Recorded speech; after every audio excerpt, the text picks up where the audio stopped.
Johnny Mac Mitchell.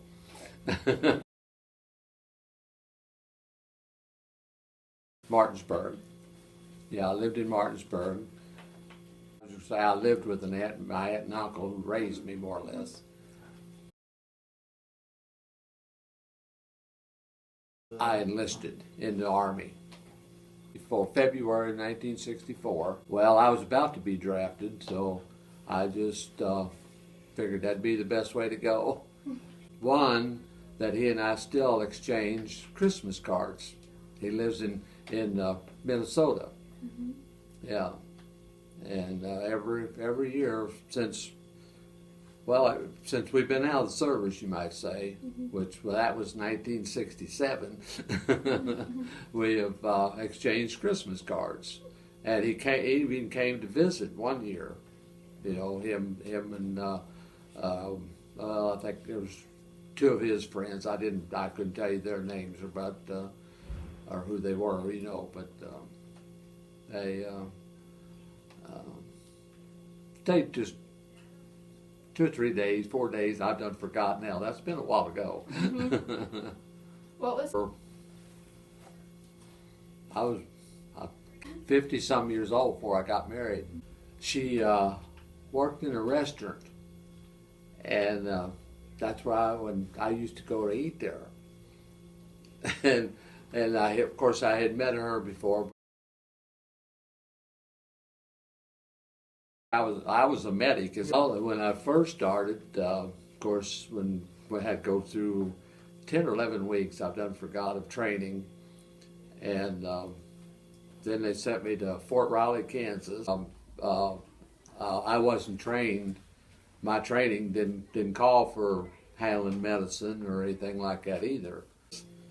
And at first, I worked in a pediatric clinic. Our outfit, we was called an evacuation hospital that I was in, but we worked at the main hospital at Fort Riley. Mm-hmm. Your times changed. When you would be working, you might work one. They might have you.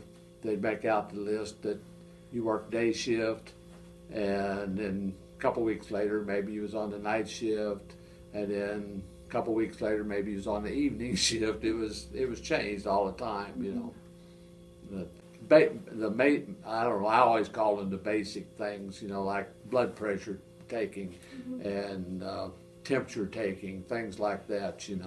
That's not too much, other, and but that there, it's got kind of what I wasn't close to being no, I just got the ribbons, they called them, mm-hmm. like the Army gave you one, and I see what was the other one. One was when I was in Vietnam, and I can't remember what the other one was for. There was three. They're about yay big, all together, and just. Mm-hmm. Put together, I guess you would say. Generally got a letter from my aunt probably just practically every week especially when we was overseas. When we went over, and they shipped us over on a boat. We went over on a ship. I guess you would say a ship instead of a boat, but. It was, I forget how many, we went across the Pacific, and I forget, there's 17, 18 days crossing the Pacific on that. And practically everybody got sick. When I was in Vietnam, we worked at like the same hospital, and what I worked on, they called it a medical ward, but they would, every once in a while, the nurse that was kind of in charge, you might say, of the ward, she would holler, "Okay, Corpsman, over to the helicopter pads, we got mass casualties coming in." And there'd be 3 or 4 helicopters coming in where we would take them and take them to where they got operated on. But that kind of work I didn't do. I wasn't in on that, just except unloading and putting them, take them from the helicopters and like that. That's about all it did, and like that. And the main thing that I always said over there was the malaria. Then we had just strictly malaria patients. Just I always said a good 90% or more that was on our wards was probably had malaria. You know, well, sometimes it will even wake me up at night. I guess you'd say you kind of have a dream about it or something, and you'll just kind of wake up. You know, you just and then you think, oh, you know, but their temperatures would get up, you know, like 104 or 105 degrees, and then we had to ice, what we called them, ice them down to get that temperature down real fast. You know, or that could have hurt them. You know, so you know, once in a while there'd be 2 or 3 of us go to the nearest city, which was they called, but then was called Saigon. We was about, I think they said around 20 miles, probably north of Saigon. Now, I don't know whether that's what you meant or not, but a lot of times I had to drive what we called our deuce and half trucks. And we'd take every once in a while, the nurses would want to go. Well, I'd have to haul them, then go back later and get them. Or the doctors would want to go, and I'd have to go back and get them, something like, you know, because I wasn't the only one that did that. I mean, there was others that did that too, you know. Oh, just when my time was up, I didn't re-enlist or anything. No. But where I was at, when I was getting close to when I was to being discharged, I had to go in and talk. I think the officer was a captain. I've kind of forgotten. And he asked me that if I wanted to re-enlist or extend my time of service, which I didn't want to do, you know. So I got out then. That's when I got out. Well, you know, it really wasn't all that bad.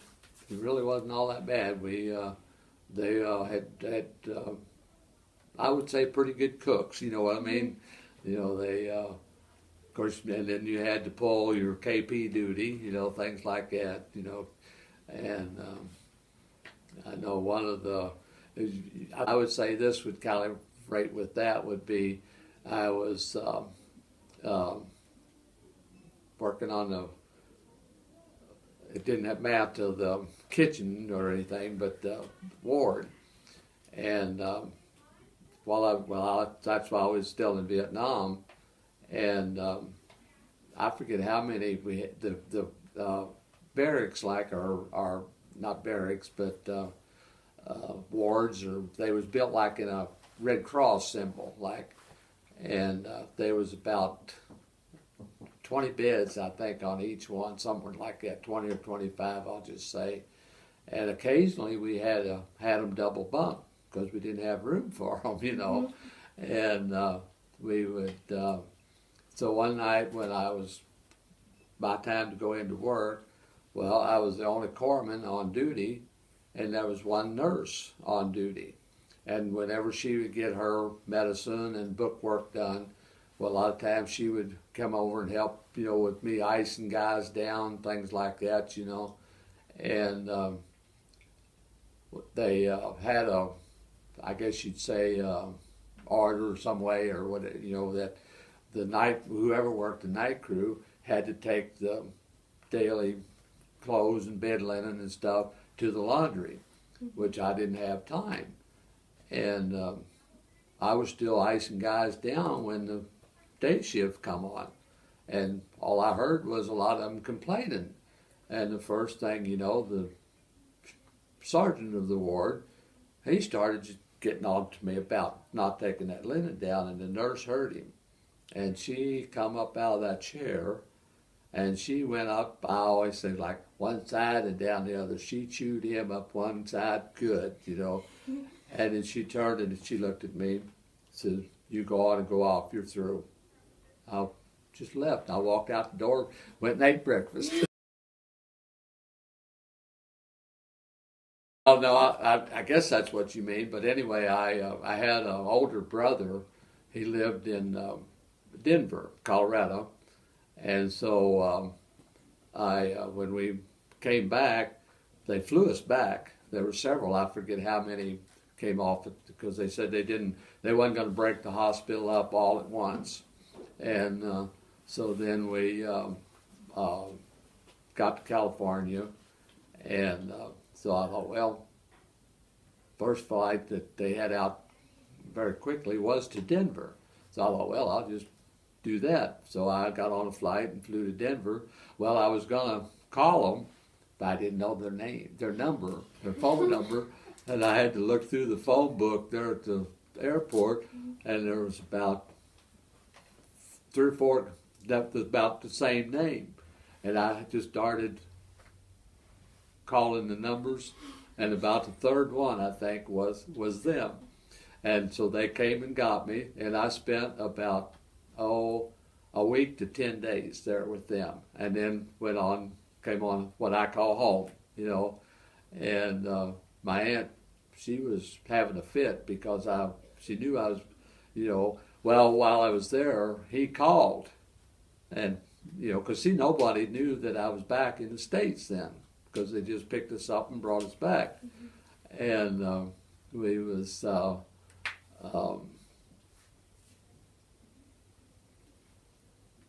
I don't know, one evening he decided to call my aunt and uncle, and he said, well, would you like to, hey, do you want to speak to the youngest Mitchell boy? Well, see, of course, she didn't know I was there either. She thought she was meeting one of his, they had 2 sons in at the time. And so I got on the phone and I was talking to her, and in a little bit she says, well, who am I talking to? She thought it was one of the boys, but she didn't know which one. She said, well, who am I talking to? I said, well, how many little Mitchell boys do you know who's named Johnny? So that was always kind of, I always kind of remembered that. But it wasn't too bad, but there was times that it could got, there was a lot of people was very well against Vietnam, and I didn't have that many experiences with it, but I had a few with it happening, you might say, but not that many. But a lot of guys did, I think.